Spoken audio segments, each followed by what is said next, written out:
So I did a video about the 30-minute method on Poshmark, and my results are, I don't know if the 30-minute method actually works, because I don't think that Poshmark has an algorithm like eBay and Amazon and Google, YouTube.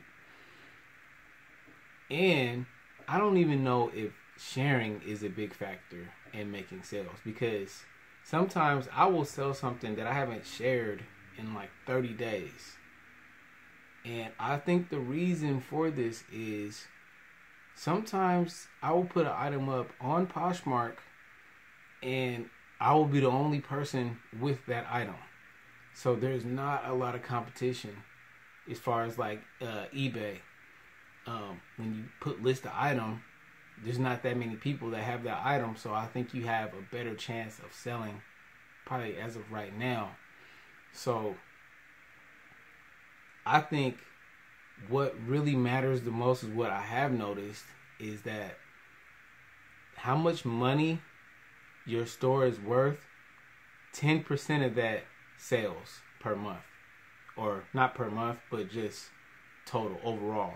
So right now, my Poshmark closet is worth $6,200, and I have $650 worth of sales.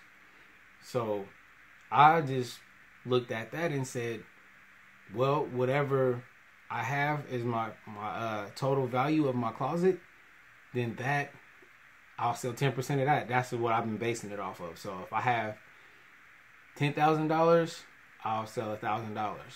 That's so far what I've noticed. So even with all the sharing, I do all the sharing. I follow people. I share the Posh parties. Never sold nothing out of that. So cracking this code on Poshmark is difficult. I think just keep posting. Just post items, share them, and that's it. Like, there's no magic method to it. Just put the items up there and hope they sell. I don't think there's too much other things you can do to make your sales go up, even becoming the ambassador.